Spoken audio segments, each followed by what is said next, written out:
Нурпресстин жаңылыктар түрмөгү эфирде мен Айназ Кадырова алып барам. Саламатсыздарбы? Муктаждарга берилүүчү жардам колунда барларга берилеби? Ушул суроону буга чейинки чыгарылышта кабыргасына койгонбуз. Бул иреттагы аталган темага кайрылууга туура келди. Анткени өткөн берүүдө Аламүдүн районундагы Акжар конушунун тургуну Лелин айыл өкмөтү муктаждарга бериле турган жардамдарды аз камсыз, мүмкүнчүлүгү чектелген бала баккан үй бүлөгө бербей жатканы боюнча жергиликтүү тургундун кайрылуусун чагылдырганбыз. Көп өтпөй Нурпресске ошол эле Акжардын башка тургуну ошол эле маселе менен кайрылды. Кундуз Асылбашева Даун синдрому менен төрөлгөн баласын карай турган адам жок болсо дагы кошумча каражат табуу үчүн аракет кылып, убактысына жараша тигүү цехтеринен аз болсо да бир аздан бычылган кездемелерди алып келип, кийим тигип турат. Уулунун майыптыгы бар экенин билгенде эле атасы башка үй бүлө куруп кеткен. 2017-жылы соттук буйрук менен алимент чегерилген. Бирок анын көлөмү 700 сом болгону. Эмнеден улам аз өлчөмдө чегерилгени түшүнүксүз. Аны дагы өз учурунда бербей, артынан чуркатып жүрүп, араң төлөйт. Бул Даун синдрому бар балага кантип жетет? Анткени аны эне байкуш дарылатуу үчүн ооруканадан ооруканага ташыйт. Өнүктүрүү үчүн реабилитациялык борборлорго алып барат. Балага жөлөк пул алат, бирок каражат албетте жетпейт. Анткени Кундуз айымдын дагы 2 баласы бар. Алардын ичкен жегени, кийген кийими деген бар. Башына тартса аягы, аягына тартса башы ачылып жаткандан улам эне айыл өкмөтүнө келген жардамдардан алууга аракет кылат. Бирок андан майнап чыккан эмес. Айыл өкмөт гуманитардык жардамдарды туура эмес бөлүштүрүп, өткөргөн документтери каралбай жатканы боюнча видео тартып, интернетке дагы чыгарган. Ошондон кийин жалгыз бой энеге жардам эмес, тескерисинче коркутуулар болгон. Эч кандай жергиликтүү бийликтерден 7 жылдан бери кайрылдым. Карантинде аябай чуркагам, видеолорго чейин тартып арыздангам. Эч кандай бийликтен кайрылуу болгон эмес, бирок мен документтеримди өткөргөм. Билбейм, мен документимди полный толук өткөрүп бергем. Неге жетпеген дегенде, сен биздин сөздү сүйлөбөйсүң, сен бизге каршы чыгасың деп, азыркы өздөрү айыл өкмөт болгон адамдар ошентип мени даже коркутууга чейин барышкан. Карантинде мен видеого тартканым үчүн коркутууга чейин барышкан, келип машина менен бир балдар коркутуп эметкен. Розадан квартальныйга өткөргөм ошол убакта. Роза мен өзүм видеого тартканымда бар, бирок Роза өзүнүн баласына жардам берип атканы. Өзүнүн баласы кычырагы Lexus деп спринтер айдайт, анан ал помощко муктаж эмес да. Президенттин Чүй облусундагы өкүлү Нурил Алымбаевке, Аламүдүн районунун акими Бактибек Анаркуловго жана Лелин айыл өкмөтүнүн башчысы Эрнис Алиевке Нурпресс аркылуу Акжар конушундагы аз камсыз, майыптыгы бар балдарды багып жаткан үй бүлөлөрдүн үнү жетет деген ойдобуз. 6 жаштагы баланы унаа менен сүзүп, майып кылып, изин жашырып качып жүргөн жарым жыл дегенде эл аралык издөө аркылуу Россиядан алынып келинген айдоочуну 10 күнгө гана камоо чечимин чыгарган Ош облустук сотундагы ор койгон мыйзамсыздык. Акыйкаттык издеген эненин жүрөгүн оорутса, ошол 10 күнгө дагы ушул учурга чейин камала электиги. Айыпталуучуну сот жана укук коргоо органдары канатына калкалап жатабы деген ойго жетилебей койбойт. 6 жаштагы Абдышүкүр Анарбаевди быйыл май айында Ноокаттын Жандама айылынан жүк ташуучуна сүзүп кеткен. Оор жаракат алган бала башынан операция болуп, ооруканадан чыкканча Мирмахмудов качып кеткен. Ал тергөө амалдарына келбей, телефонун өчүрүп Россия Федерациясына чыгып кеткен. Эл аралык издөө аркылуу жарым жылдан кийин Орусиядан алынып келинген. Ноокат райондук сотунун судьясы Оболбеков баш коргоо чарасын карап, үй камагына чыгарып койгон. Андан соң Ноокат райондук прокуратурасы жана жабырлануучунун жактоочусу Ош облустук сотуна апелляциялык даттануу келтиришкен.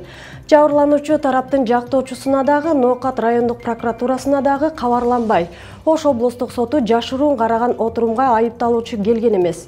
Бирок аны облустук сот 10 гана күнгө камоо чечимин чыгарган. Андан бери 7 күн өттү, дагы эле камала элек. Аны кармап келүү Ички иштер министрлигинин милдети. Бирок министрликтин басма сөз кызматынан бул боюнча жарытылуу жооп ала алган жокпуз. Ички иштер министри Улан Ниязбеков айыпталуучунун эмес, жашоонун ак карасын тааный элек баланын укугун кордобой, коргоону жеке көзөмөлүнө алат деген ниеттебиз. Ал эми жогорку соттун төрагасы Замирбек Базарбеков жоопкерчиликтен качып, эл аралык издөө аркылуу табылган айыпталуучунун баш коргоо чарасын караган Ноокат райондук жана Ош облустук сотунун судьяларынын аракеттерине көзөмөл салар. Кыргызстанда электр энергиясынын колдонуу жогорку чекке жетти. Өткөн жылы электр энергиясын суткалык керектөө 55-56 миллион киловатт-саат болсо, азыр ал 70 миллион киловатт-саатты түзүүдө.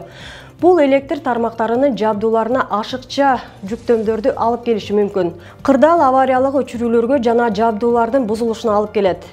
Мындан улам энергетиктер электр энергиясын үнөмдөөгө чакырат. Өзгөчө кубаттуулук көп колдонула турган учур 18:00-дон 21:00-га чейин жылытуучу приборлорду колдонбоого чакырат. Ооба, Кыргызстан суу атасы. Бирок жылдан жылга мөңгүлөр азайып бара жаткандыктан ресурсту үнөмдөө мезгил талабы. Биз суу андан бөлүнүп чыгарылган электр энергиясы байлыгыбыз экенин баамдай билишибиз керек. Аны азыртадан ар бирибиз сарамжалдуу колдонбосок, эртеңки оор болуп каларын көкүрөгүбүз менен туюшубуз зарыл. Айрымдар бөлмөлөрдүн, дааратканалардын, ванналардын жарыгын күн-түн дебей күйгүзүп коет. Көчөдөгү лампасы күндүз дагы күйүп тура берет. Айтсаң светке акча төлөп жатам дешет. Бирок эртең ошол акчага дагы электр энергиясын таппай калбайбынбы деген ой келбейт. Байлыгыбыз болгон сууну, электр энергиясын сарамжалдуу пайдалануу маданияттын ар бир жаран билиш керек. Бул үчүн кошумча билим алуунун же кандайдыр бир жол жобону өздөштүрүүнүн деле кереги жок. Эң эле жөнөкөй бөлмөдөн, ажатканадан, жуунучу жайдан чыгып бара жатып, жарыкты өчүрүп коюш керек.